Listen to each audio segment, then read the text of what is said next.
At her lavish party, a racist rich woman publicly humiliates a young black girl and throws her out, confident no one would challenge her. But when a shocking truth is revealed, the entire room turns against her, and the girl walks away stronger than ever. It was a crisp autumn evening, and the sprawling estate of Diane Kensington, a wealthy socialite known for her extravagant gatherings, glowed like a beacon against the darkening sky. The mansion, a masterpiece of glass and marble, stood surrounded by perfectly manicured gardens, where uniformed servers moved with precision, offering champagne and hors d'oeuvres to the city's elite. Inside, the grand ballroom buzzed with laughter and clinking glasses, as Diane, draped in a glittering silver gown, basked in the attention of her guests. Her parties were legendary, a place where power and privilege mingled freely. For Diane, appearances were everything. She prided herself on curating a guest list of the city's most influential figures, from politicians to CEOs. Among the crowd, 24-year-old Tiana Williams stood near the back, clutching a glass of water. She had been invited as a +1 by her boss, who believed the event was a good networking opportunity for her. Tiana, a young black woman with dreams of climbing the ranks in her field, felt out of place in the sea of designer gowns and tailored suits. Her modest dress, though elegant, didn't carry the weight of the luxury labels around her. Still, she smiled politely, doing her best to remain confident. Tiana had always been determined.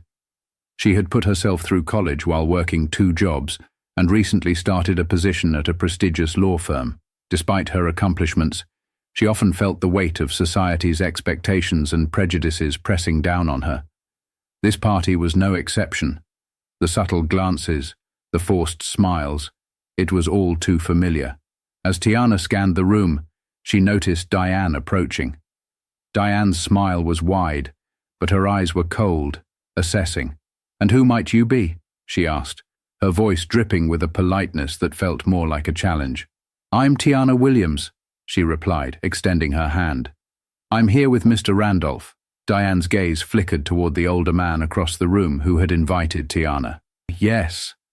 Randolph mentioned he'd be bringing someone unexpected." Her tone carried a sharp edge, barely masking her disdain. Tiana's chest tightened, but she kept her composure.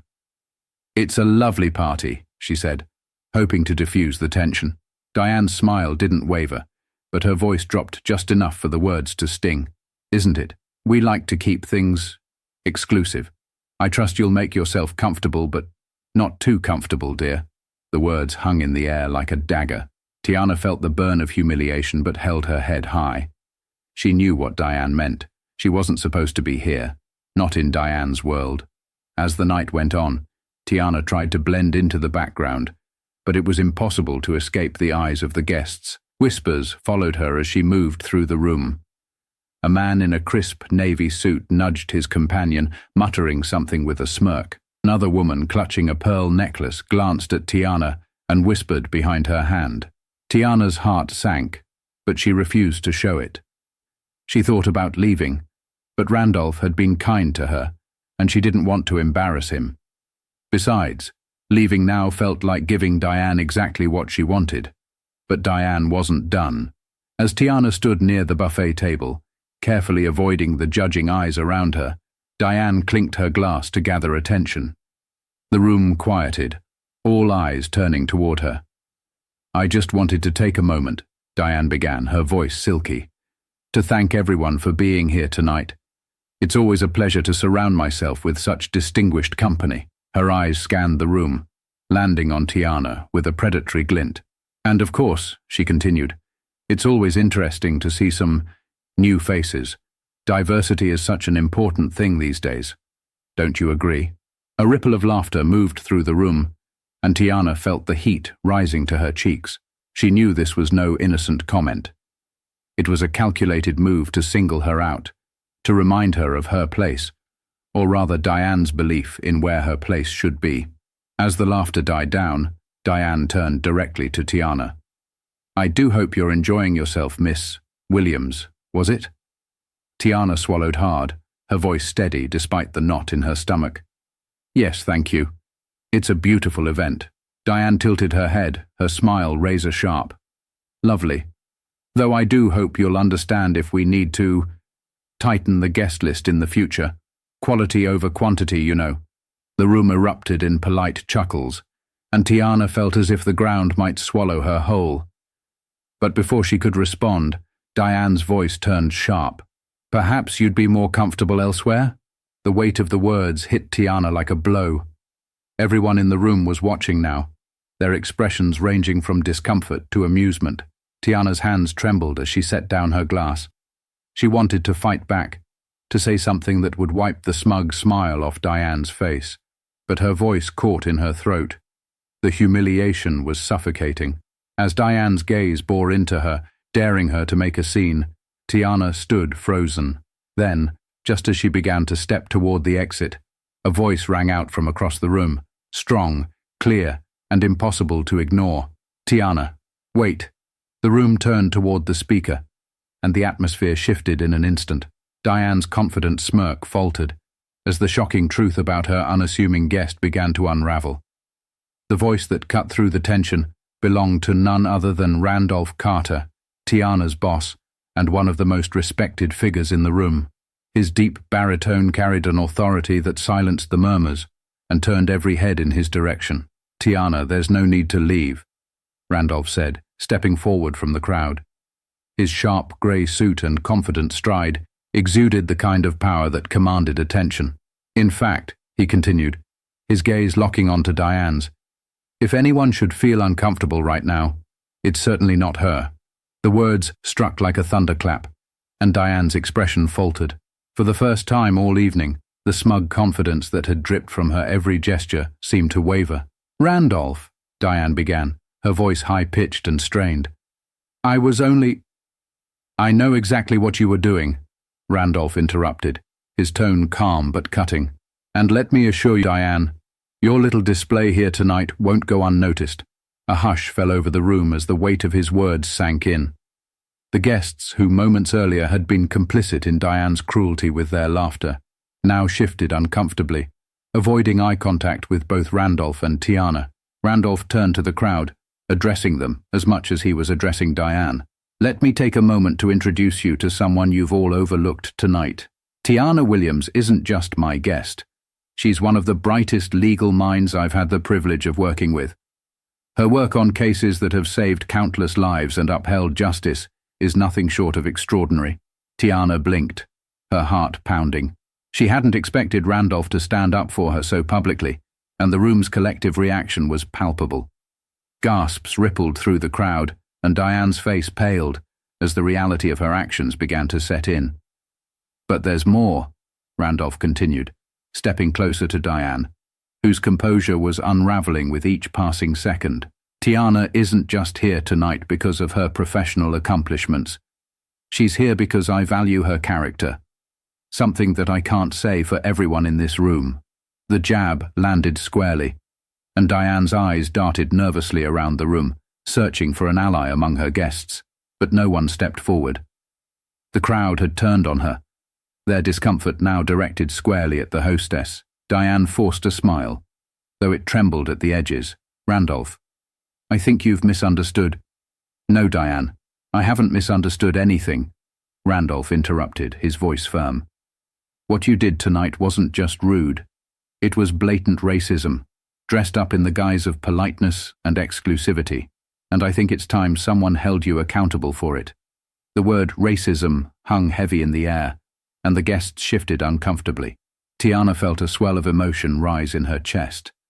Anger, relief, gratitude, all mixing together in a torrent. Diane's attempt at damage control was feeble. "I was just trying to maintain the atmosphere of the party. Surely you understand that these events have a certain standard." Randolph's eyes narrowed, and his voice dropped to a deadly calm. "If by standard you mean the exclusion of anyone who doesn't fit your narrow, outdated vision of what success looks like, then no, Diane, I don't understand, and neither does anyone with a shred of decency." Randolph turned back to Tiana, his expression softening. "You've handled tonight with more grace and dignity than anyone here deserves, Tiana, and I, for one, am proud to know you." His words ignited a ripple of quiet murmurs among the crowd, many of whom now looked at Tiana with new eyes. Slowly, tentatively, a few began to clap. The sound grew, hesitant at first, then stronger, as the applause spread across the room. Tiana's eyes filled with tears. Not of sadness, but of vindication. She squared her shoulders, her voice steady as she finally spoke. "Thank you, Mr. Carter. But I think it's time I said something for myself." The applause quieted, as the guests turned their attention back to her. For the first time that night, Tiana felt the weight of their stares not as a burden, but as an opportunity. The night was supposed to be about celebration, about connection, she began, her voice clear and steady. But instead, it turned into a reminder of how far we still have to go in treating each other with respect. What happened to me tonight isn't new. It's something that happens every day to people who don't fit the mold of what others think they should be. But I refuse to let it define me. The room fell silent, the power of her words cutting through the tension like a blade. As Tiana spoke, a figure stepped forward from the back of the room, someone Diane hadn't noticed earlier, but whose presence now made her freeze. The man's sharp navy suit and familiar badge glinted under the chandelier light. "I think it's time we discuss the truth about tonight," the man said, his deep voice resonating with authority. Diane's face turned ghostly pale as the crowd gasped in unison. The shocking revelation that followed would change everything. All eyes turned to the man stepping forward, his commanding presence cutting through the tension like a knife. He was tall, dressed impeccably in a navy suit, and carried himself with an air of authority that demanded attention.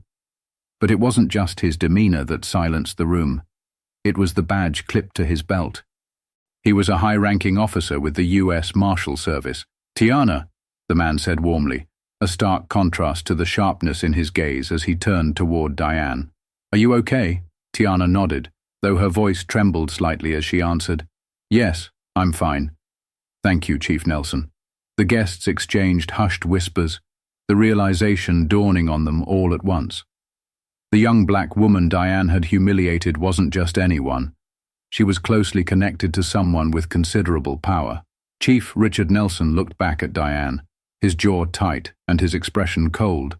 "I arrived late to this event and was hoping to remain in the background. But what I just witnessed was disgraceful.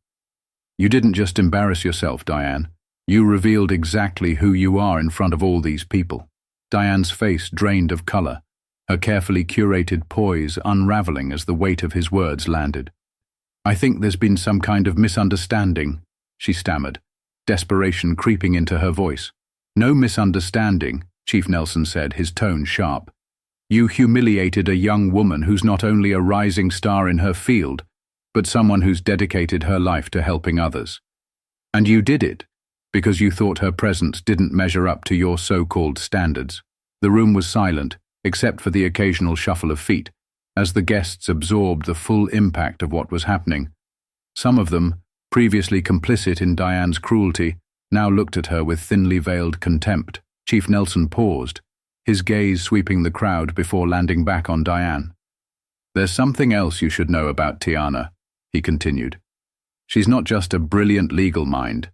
She's also my goddaughter." The gasp that followed was audible, reverberating through the room. Diane stumbled back a step, her eyes darting wildly as she tried to process this revelation. "I didn't know," she stuttered, her voice barely above a whisper. "That's the point," Chief Nelson shot back, his voice rising slightly. "You didn't care to know. You judged her based on her appearance and treated her with less respect than you'd give a stranger on the street. And now you're trying to excuse it by pleading ignorance." Diane's lips quivered, but no words came out. For the first time that evening, she had no clever retorts or passive-aggressive remarks to hide behind. Tiana stepped forward, her confidence bolstered by the chief's support. She addressed Diane directly, her voice steady, but laced with quiet strength. "You assumed I didn't belong here. But let me tell you something, Diane. I've worked harder than most of the people in this room to get to where I am. Your wealth doesn't intimidate me, and your attempts to humiliate me only reflect on you, not me." A smattering of applause began in the back of the room, slowly growing louder as more guests joined in. Tiana turned to face the crowd, her voice carrying through the room. This isn't just about me. What happened tonight is a reflection of a much bigger problem, a culture that values appearances over substance and status over character. I hope what happened here serves as a reminder to treat everyone with the respect they deserve, regardless of where they come from or how they look. The applause swelled to a thunderous ovation, and Tiana felt a surge of emotion as she stood tall, her head held high. Diane's carefully constructed world crumbled before her eyes. The guests who had once laughed at her side now avoided her gaze. Even those she considered her closest allies stepped back, clearly unwilling to be associated with her disgrace. Chief Nelson turned to the crowd one final time. This isn't just a lesson for Diane. It's a lesson for all of us.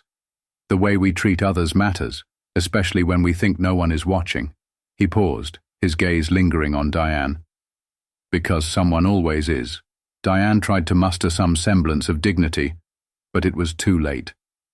Her reputation, meticulously built over years of hosting lavish events and cultivating powerful connections, had been destroyed in a single evening. As the crowd dispersed, many stopped to offer Tiana their apologies and words of encouragement. Diane, however, stood alone, her world shattered. But just as Tiana was about to leave, Diane stepped forward, her expression a mix of desperation and regret. "Tiana," she began, her voice trembling. "I need to talk to you." Tiana turned slowly, her expression unreadable. The room grew quiet again as everyone waited to see how she would respond. What would Tiana do next? Would she accept Diane's apology, or show her the same coldness she had been shown earlier? The room fell silent again, as Diane took a hesitant step toward Tiana, her trembling hands clasped in front of her. For a moment, it seemed as though even the chandeliers stopped shimmering, holding their breath along with the crowd. "Tiana," Diane began, her voice shaky but earnest.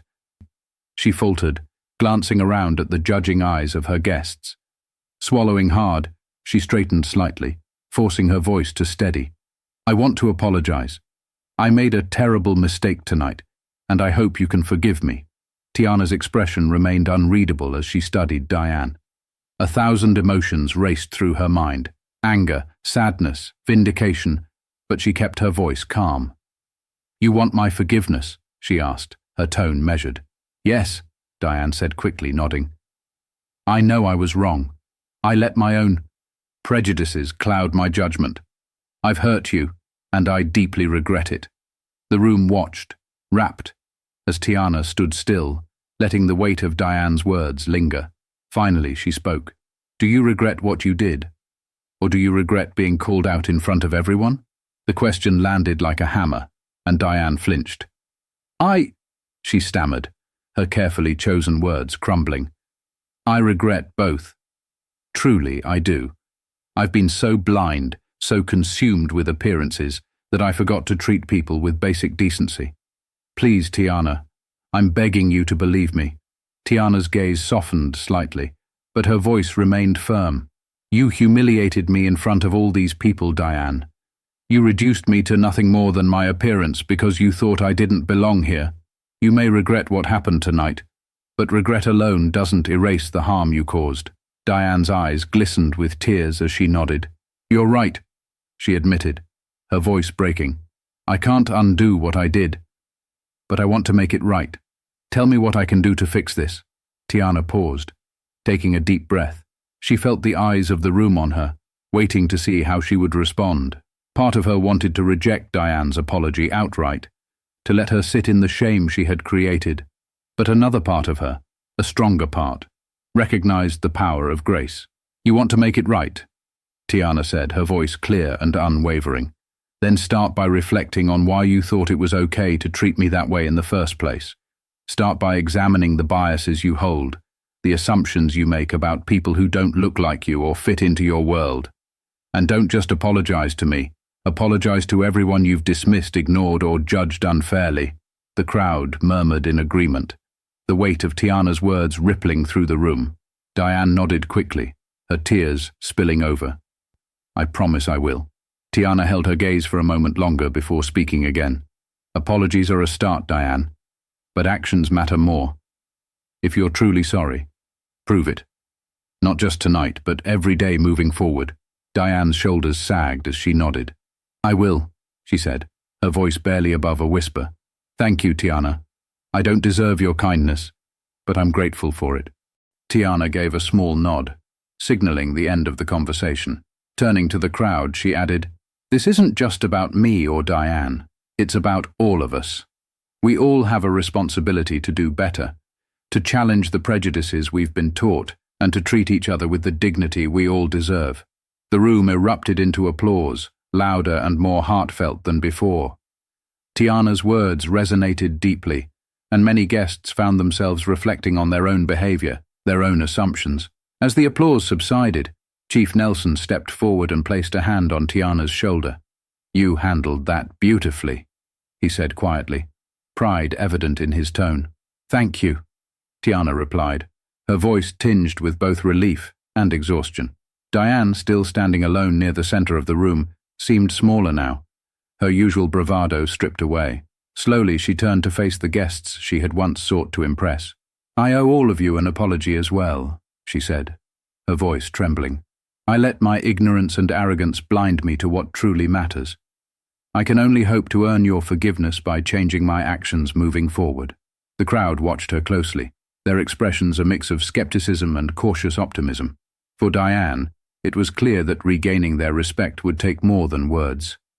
It would take time and genuine effort. As the party wound down, Tiana prepared to leave, her head held high. But just as she reached the door, a man approached her, a reporter who had been quietly observing the entire evening. Miss Williams, he said, pulling out a notepad. I'd like to share your story. The world needs to hear what happened here tonight and how you handled it. Are you willing to talk? Tiana hesitated, glancing back at Diane, who stood in the distance, still processing the night's events. The choice before her would not only define the narrative of the evening, but also the lesson the world would take from it. Would she share her story publicly, or let the night speak for itself? Tiana stood by the door, the weight of the reporter's question settling over her like a heavy cloak. Around her, the once bustling ballroom had quieted, leaving only a few lingering guests exchanging hushed conversations. Chief Nelson stood nearby, his watchful gaze a silent reminder that she wasn't alone. The reporter leaned in slightly, his notepad ready. Miss Williams, tonight's events could shine a light on something much bigger than this party. Your story could inspire people, spark conversations about the racism and biases that still plague society. But it's your call. Only if you're ready. Tiana glanced toward Diane, who stood in the shadows, her expression unreadable. Part of her wanted to walk away, to let the night end without further spectacle. But another part of her, the part that had spent years pushing through barriers and fighting for her place in spaces like this, knew that staying silent wouldn't bring the change she hoped for. Taking a deep breath, she turned back to the reporter. I'll share my story, she said firmly, but only if it's told in a way that focuses on the bigger picture, not just on what happened to me, but on what we can all learn from it. The reporter nodded, a respectful smile crossing his face. You have my word. Let's set up a time to talk later.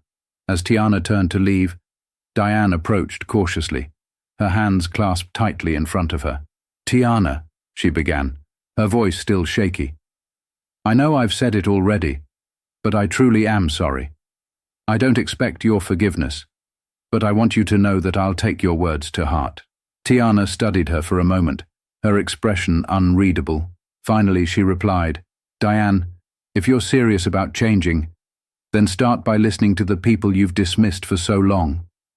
Change doesn't happen overnight, but it starts with accountability and action. Diane nodded, her eyes glistening with tears. I'll do better, she whispered. Thank you for giving me a chance to try. As Tiana stepped out of the mansion and into the cool night air, she felt a wave of relief wash over her. The stars above twinkled brightly, a quiet reminder of the vastness of the world and her place within it. Chief Nelson joined her on the steps, his expression filled with pride. You handled tonight better than most people would have, he said. Thank you, Tiana replied, her voice soft but steady. I just hope it makes a difference. It will, Nelson assured her. People like Diane need moments like this to wake them up. and people like you are the reason those moments happen." Tiana smiled faintly. "I guess we'll see." As they walked to the car, Tiana felt a newfound sense of strength and purpose. The humiliation she had endured earlier in the evening no longer weighed her down. Instead, it had transformed into a resolve to keep fighting, not just for herself, but for everyone who had ever been made to feel like they didn't belong. Over the next few weeks, the story of what happened at Diane's party spread like wildfire.